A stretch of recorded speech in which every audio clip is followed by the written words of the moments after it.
नमस्कार, तर तुम्हा सर्वांचं स्वागत आहे अर्चना म्हात्रे आपल्या रेसिपी चॅनल वरती। आणि आज आपण रेसिपी बनवतोय ती म्हणजे भुजाच्या पिठाचे लाडू। तर भुजाच्या पिठाचे लाडू बनवण्याच्या आधी काही पूर्व तयारी केली जाते, तर ते मी आधीच केले, पण तुम्हाला दाखवते। इतकी काही कठीण नाहीये, सोपी आहे।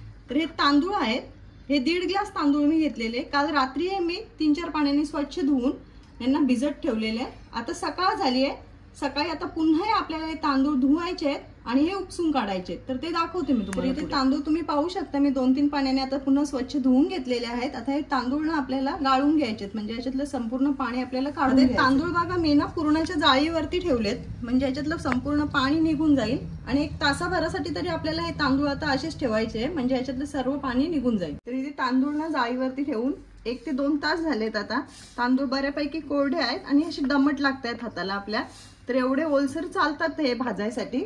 आणि हा तांदूळ मी घेतलाय ना, हा भाकरींना जो वापरतात ना, जाळ्याचा तांदूळ, याला पटणी सुद्धा बोलतात, तर तो तांदूळ घ्यायचा असतो हे लाडू बनवायला। तर आता आपण तांदूळ भाजून घेऊया। गॅसवरती टोप ठेवलाय मी, याच्यात आपण आता हे तांदूळ आहेत ना, हे भाजून घेऊया। आता हे सर्व तांदूळ घालते मी। आता हे तांदूळ आपल्याला मस्त असे सोनेरी रंगावरती खरपूस असे भाजून घ्यायचे। तर हे मी मीडियमच गॅसवरती भाजून घेते, तर दाखवते तुम्हाला मी। आता ते बघू शकताय तुम्ही की 15 मिनिटं झालेत, मी तांदूळ असेच परतते मीडियम गॅसवरती। आणि तांदळाचा रंग थोडासा चेंज झाला, तर ह्याच्यात मी वेलच्या घेतल्यात, त्या वेलच्या घालते, सालीसकटच घालायच्या। आणि अजून आपल्या तांदळाचा रंग ना चेंज करून घ्यायचा आहे। वेलच्या आधी का घातल्यात, तर त्या पण थोड्याशा अशा कडक होतील या तांदळांसोबत, म्हणून। तर इथे तांदूळ मी पुन्हा 5-7 मिनिटं परतवून घेतलेत। आता तांदळांचा रंग बघा तुम्ही चेंज झालाय, तर इथवरच आपल्याला हे भाजून घ्यायचे। आता हे आपण थंड करायला ठेवून देऊया। इथे तांदूळ आपले आता मस्त थंड झालेत। आता आपण हे ना मिक्सरच्या भांड्यात ना वाटून घेऊया। अर्धे तांदूळ मी याच्यात घातलेत, आता हे आपण मिक्सर मधनं फिरवून घेऊया। तर इथे तांदूळ ना आपले आता मस्त वाटून झाले, हे बघा असं मस्त पीठ तयार झालंय। आता एकदम इथे पीठ पण नाही करायचं, थोडं असं भरडसर आपल्याला हे ठेवायचंय। चला तर मग आता आपण साहित्य बघून घेऊया लाडवांसाठी लागणार। तर जे तुम्हाला मी तांदूळ दाखवले ना, ते सर्व मी असे वाटून घेतलेले आहेत। तांदूळ इथे वजनाने मोजून घेतले तर हे 400 ग्रॅम होते। तर इथे गुळ घेतलाय मी, हा 200 ग्रॅम आहे। गुळ बारीक असं विळीवरती चिरून घेतलेला आहे। तूप हा अर्धी वाटी घेतलेला आहे। ते इथे ओलं खोबरं मी 1 वाटीभर घेतलंय, हे खोवून घेतलंय मी विळीवरती। दूध इथे गरम करून घेतलंय, हा अर्धी वाटी आहे। काजू बदाम आवडीप्रमाणे, आणि तूपही आपण आवडीप्रमाणे कमी जास्त करू शकतो। तर इथे गॅसवरती मी 1 टोप ठेवलंय, आणि हा ओला खोबरा जो आपण खोवून घेतलाय ना, हा आपण याच्यावरती परतवून घेतो। थोडासा ह्याला ना कोरडा करून घ्यायचा, ह्याच्यातला पाण्याचा अंश आहे ना हा कमी झाला पाहिजे। हे लाडू ना आमच्या इथे जत्रेला बनवले जातात, जेव्हा गावदेवीची आमच्या जत्रा असते तेव्हा हे असं खोबरं परतवून नाही घेत गॅसवरती, कारण की ते लाडू पटकन खाल्ले जातात आणि ते दुधात वळतात। आता हे आपल्याला थोडं 2-3 दिवस राहिले पाहिजेत, म्हणून आपण खोबरं असं परतवून घेते। खोबरं आपलं चांगलं 2-3 मिनिटं असं परतवून झालाय। आता झालाय आपला गॅस, आपण बंद करूया। इथे टोप घेतलाय मी, हा पसरट असा टोप आहे, म्हणजे आपल्याला कालवायला चांगलं भेटेल। आता हे पूर्ण पीठ आपण याच्यात ओतून घेऊया, आणि याच्यात आता गुळ चिरून घेतले ना, हे सुद्धा घालूया। गुळाचं प्रमाण तुम्ही कमी जास्त करू शकता। आणि जे खोबरं आपण आता परतवून घेतलंय ना, ते थंड झालंय, ते सुद्धा आपण याच्यात आता घालून घेऊया। आता हे सर्व आपण हाताने असं मस्त मिक्स करून घेऊया।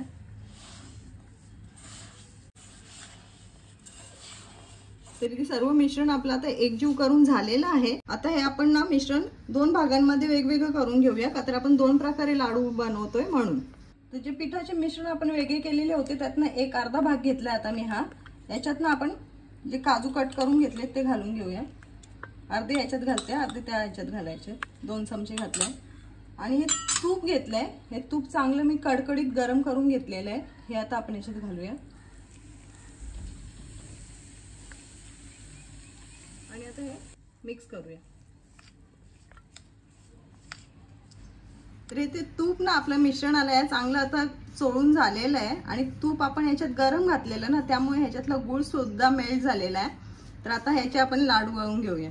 थोडंसं मिश्रण आपल्या हातात घ्यायचं, मुठीत पुरेल एवढं, आणि असं दोन्ही हाताने हे लाडू असे दापून दापून वळून घ्यायचे। जर तुमचे लाडू वळले जात नसतील ना, तर ह्याच्यात तूप तुम्ही पुन्हा गरम करून घालू शकता। तर आपला लाडू मस्त वळला जातोय। एक लाडू आता आपला वळून झालेला आहे। याप्रमाणेच आपण आता सर्व लाडू वळून घेऊया। तर इथे पुन्हा आपण शिल्लक जे काढलेले मिश्रण ना ते घेतलंय, याच्यात आपण आता हे काजू बदाम राहिलेले आहे ते घालून घेऊया। आणि परत मी तूप गरम करून घेतलंय, जे मी अर्धी वाटी तूप घेतलेलं ना, ते मी सर्व त्या मिश्रणात टाकले जे आपण तुपाचे लाडू वळले। याच्यात आता तुपाची जास्त गरज नाही लागत। आणि दूध घेतले आता मी इथे अर्धी वाटी, आणि हे दूध आपल्याला गरमच याच्यात वापरायचं आहे, तर दूध घालून घेऊया। हे संपूर्ण नाही घालत मी, थोडं घालते, बाकीचं नंतर ते मिक्स करू आपण पूर्ण चमच्याने। अर्धी वाटी जे दूध घेतलेलं ना ते संपूर्ण दूध मी याच्यात घातलंय, आणि आता शिल्लक राहिलेलं तूप आहे ना ते पण मी याच्यात घालते, थोडंसं राहिलं आहे। आणि पुन्हा सर्व मिक्स करून याचे सुद्धा आपण आता लाडू वळून घेऊया। तर इथे सर्व आता मिश्रण आपलं मस्त एकजीव झालंय। आता आपण लाडू वळायला घेऊया। तर इथे बघा आता तुम्हाला हे दिसतच असेल की आपण मुठ्ठीत घेतले ना हे लाडू मस्त असे वळले जातात पटकन, आणि जे आपले तुपाचे होते त्यांना थोडा वेळ लागतो। तर हे लाडू पण आता आपण पटापट असे वळून घेऊया। तर इथे बघा आपला एक लाडू मस्त आता वळून झालाय। ह्याप्रमाणे सर्व लाडू आता आपण वळून घेऊ। इथे मस्त आपले भुजाच्या पिठाचे लाडू बनवून तयार झालेले आहेत। हे लाडू आहेत हे दुधाचे आहेत, आणि हे फक्त आपण तूप वापरून बनवलेले आहेत। पण हे लाडू आहेत ना हे बनवले का लगेच खायचे, आणि हे लाडू आपण प्रवासाला सुद्धा नेऊ शकतो। तर कशी वाटली तुम्हाला माझ्या लाडवांची रेसिपी आवडली असेल तर लाईक करा, शेअर करा, आणि चॅनलला सबस्क्राईब करायला विसरू नका।